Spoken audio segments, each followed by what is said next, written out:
Bonjour à tous et bienvenue dans cette vidéo. On va vous expliquer tout sur l'IA agentique, ce mot, ce terme que vous entendez un peu partout en ce moment.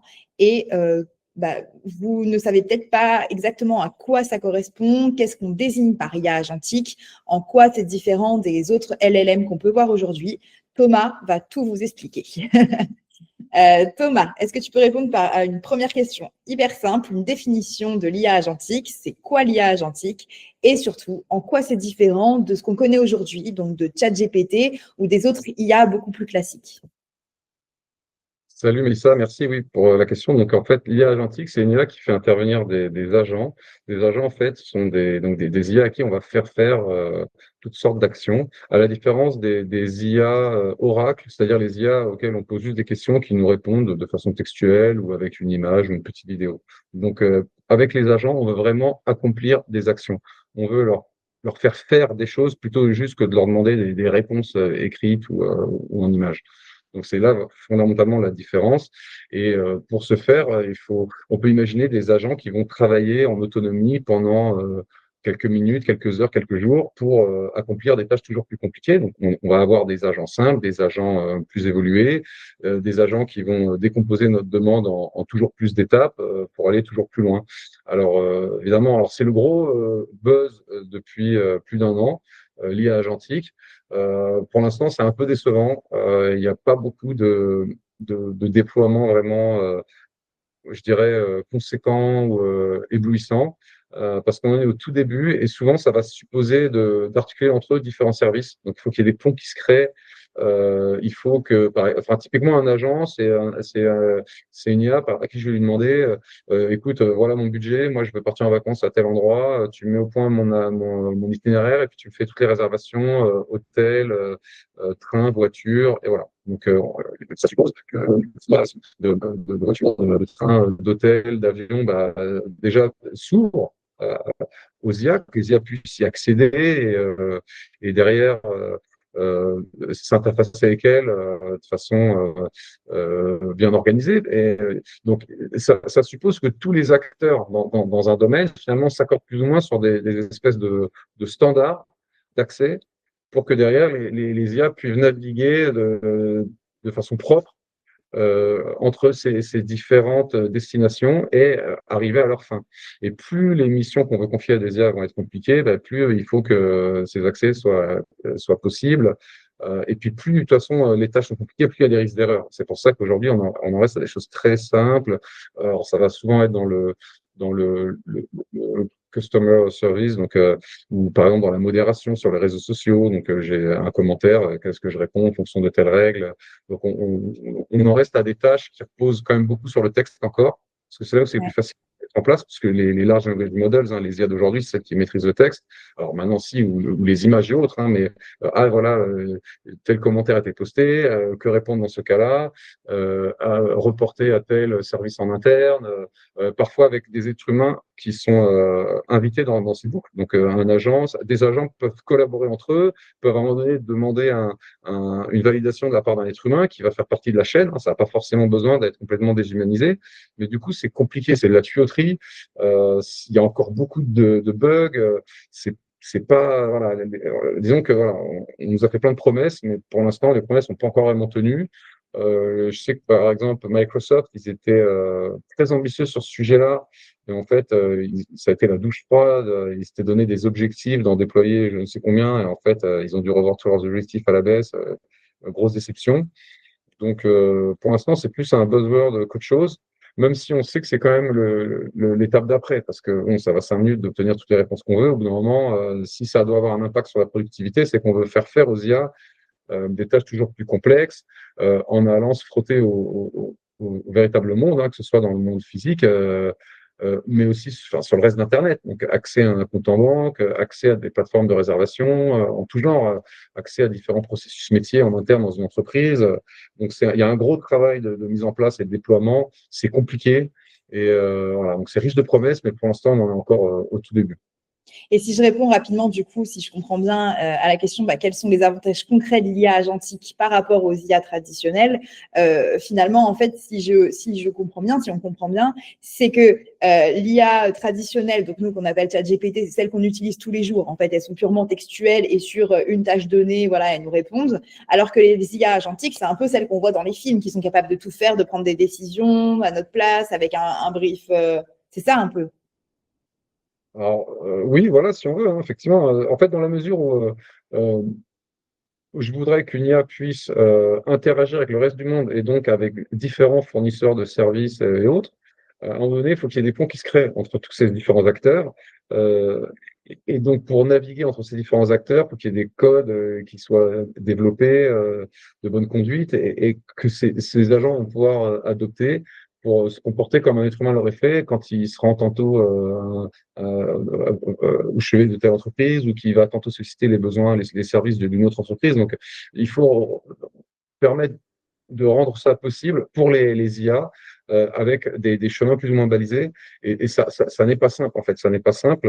Voilà. On aimerait, en fait, juste donner accès à ma souris à une IA, qu'elle fasse tout comme je le fais, mais c'est encore trop compliqué. Peut-être que ça viendra d'ailleurs, mais pour l'instant, c'est mieux de leur baliser un peu le terrain avec des protocoles. Voilà, par exemple, le site booking.com, peut-être qu'il va s'ouvrir aux agents. Donc, voilà, il y aura des codes à respecter pour que quand un agent vient sur Booking, pour réserver, pour faire ça de façon plus fluide ou sans faute, etc. Donc, voilà, c'est des choses compliquées à mettre en place. Mais avec les agents, on est dans l'action. On veut leur faire des choses. Voilà, à la différence de juste obtenir des réponses par écrit. Donc, ça peut être des processus métiers très compliqués. Mais ça peut être aussi des choses toutes simples, ou ça peut être un agent à qui je confie la mission en permanence de comprendre ce qu'il y a dans mon frigo et les courses que j'ai besoin de faire et de passer les courses. Et même peut-être de me conseiller les menus, etc. Donc, on peut imaginer que ce soit, en fait, que ce soit lié à un écosystème chez moi avec des caméras dans ma cuisine qui filment en permanence ce qu'il y a dans mon frigo, ce qui se passe dans ma cuisine, ce qu'il y a dans ma poubelle. Et donc, si j'ai accès à toutes ces sources d'informations, l'agent peut les naviguer et a accès aussi à différents sites de e-commerce, à différents prestataires. Et voilà, je peux mettre en place ce genre de processus qui vont me faciliter la vie. Et là, on parle donc bien d'agents, un ou plusieurs agents qui collaborent entre eux, mes agents qui collaborent avec les agents de mes fournisseurs. À la différence de juste une IA qui est là, qui est ma conseillère, qui me dit tout ce que je veux savoir. Et justement, est-ce qu'il y a des secteurs, des domaines aujourd'hui où l'IA agentique est justement déjà utilisée, même si on a bien compris qu'elle était limitée et qu'elle n'était pas à son plein potentiel aujourd'hui? L'IA agentique, ça va être notamment alors dans le B2B, partout où déjà on travaille dans des environnements très largement digitalisés. Si je suis dans un domaine où tout se fait encore à l'ancienne, au téléphone, bon là c'est plus compliqué.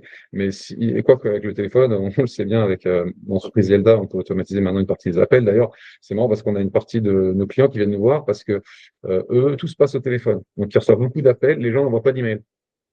Parce que Ok. si tout se passait par email, à la limite, on pourrait déjà utiliser des services de chatbot par écrit. À la limite, ce serait plus simple. Mais là, on a affaire à des secteurs où tout se fait au téléphone. Alors, en fait, l'IA permet maintenant de gérer ces pratiques au téléphone. Mais ça, c'est juste de la réponse. Si je veux aller beaucoup plus loin sur des processus métiers bien plus lourds, là, les agents vont pouvoir plus facilement être déployés si beaucoup des processus sont déjà plus ou moins digitalisés, numérisés. Typiquement.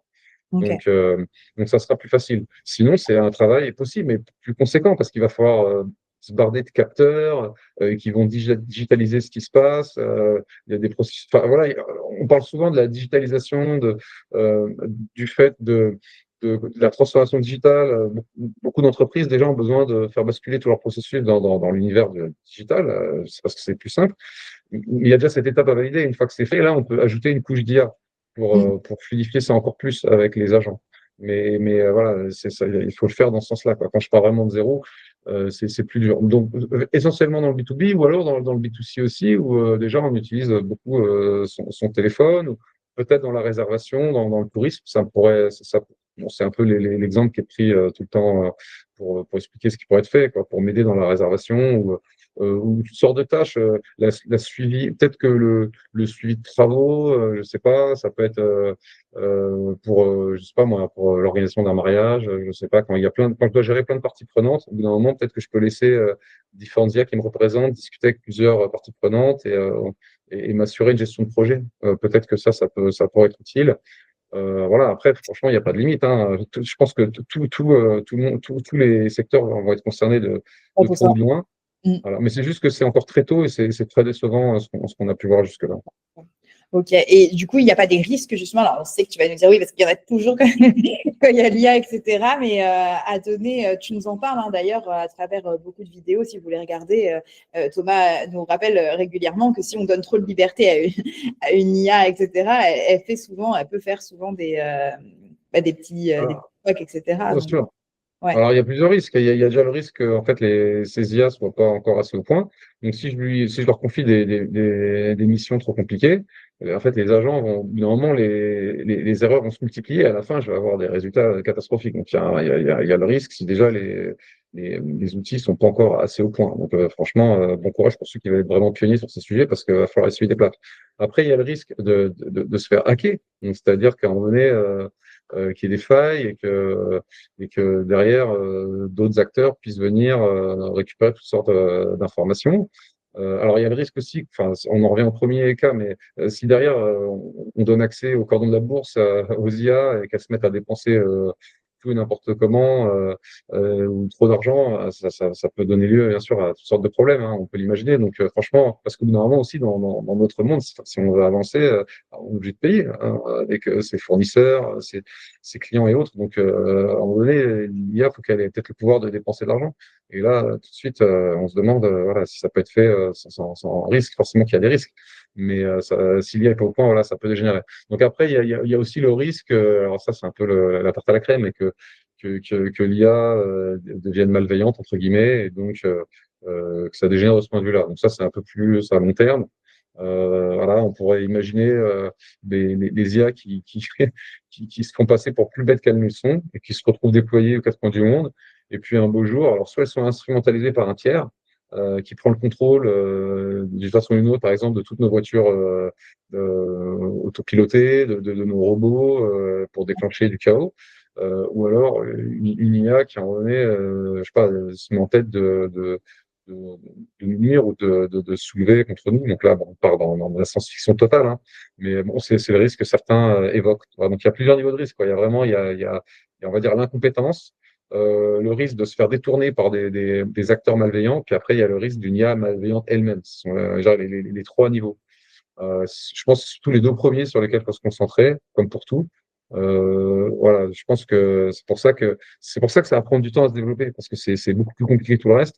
Donc, et c'est pour ça que l'IA n'a pas un impact sur le reste de l'économie aussi immédiat que certains voudraient le voir. La productivité va être impactée, on va pouvoir faire beaucoup plus avec beaucoup moins, mais ça va prendre du temps parce que au début, on ne sait pas comment faire. Et donc, paradoxalement, par moment, en fait, on vient amputer la productivité. On dépense beaucoup d'énergie et d'argent pour essayer de déployer des prototypes, et c'est possible de certains cas. Donc, c'est pas étonnant qu'on ait du mal à la constater, cette révolution. Et ça a été le cas pareil avec la grande vague d'informatisation dans les années 90. Il y a un économiste très célèbre qui a dit, mais on peut voir la productivité partout, sauf dans les chiffres de la croissance économique, parce que ça avait du mal. On voyait bien que les ordinateurs, ça nous rendait plus efficaces, mais ça avait encore du mal à se manifester vraiment dans les chiffres de la croissance. Et ça a fini par avoir un impact quand même, alors pas aussi long qu'on aurait voulu, parce qu'après, en plus, on a été rattrapé par la bulle Internet, mais quand même, voilà, dans certains métiers, ça a été révolutionnaire, hein, en comptabilité, quand on a commencé à avoir les fichiers Excel pour manipuler les chiffres, on pouvait faire en quelques heures ce qui avant prenait des semaines. Donc, ça a été une révolution, mais c'était cantonné à ce secteur-là. Donc, ça n'a pas eu un impact aussi immédiat comme on l'aurait imaginé sur le reste de l'économie à l'époque. Et là, on a un peu la même chose. Pareil pour la révolution de l'électricité. La révolution de l'électricité, c'est vers la fin du 19e siècle. Mais en fait, avant qu'on revoie la façon de concevoir et de déployer les usines, il a fallu attendre le début, enfin les années 20, quoi, pour vraiment que ça ait un impact sur la productivité. Donc il y a toujours un décalage. Alors aujourd'hui, ça va quand même de plus en plus vite. Ça va quand même de plus en plus vite. Donc, faut prendre ce que je dis avec des pincettes. Mais voilà, l'IA agentique, c'est compliqué, c'est le gros buzzword. Ils disent tous qu'ils vont le faire, qu'ils savent le faire, mais là, c'est quand même décevant à ce jour.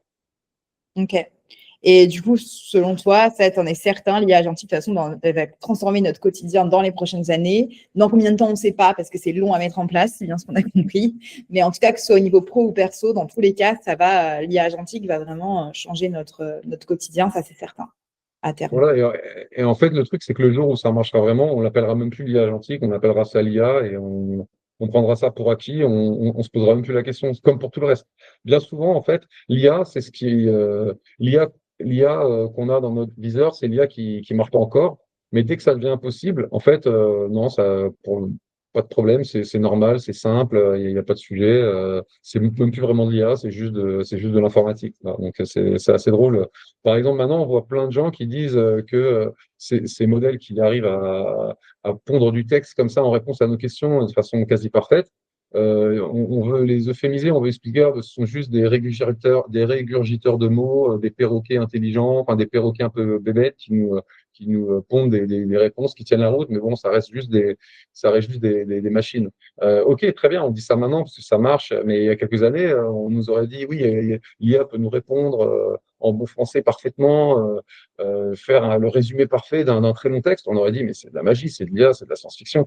Maintenant on le fait, bah oh non, mais en fait c'était pas si compliqué que ça. Et Ouais. on passe et donc les IA, voilà, les IA, les agents, ça paraît être de la science-fiction, mais quand ça marchera, bah voilà, ça sera plus que de la tuyauterie ennuyeuse et on passera à autre chose et on se demandera, voilà, qu'est-ce que l'IA peut vraiment faire de plus et on passera aux objectifs d'après. Ok, bah écoute, stop, on a hâte d'y être. En tout cas, merci Thomas. Je pense que vous comprenez tous un petit peu plus l'IA agentique, en tout cas maintenant, après cette vidéo. N'hésitez pas à nous poser des questions si vous en avez en commentaire. Et puis, on se refera un plaisir d'en refaire une autre si jamais vous avez d'autres questions. Merci beaucoup, Thomas. Et merci Mélissa.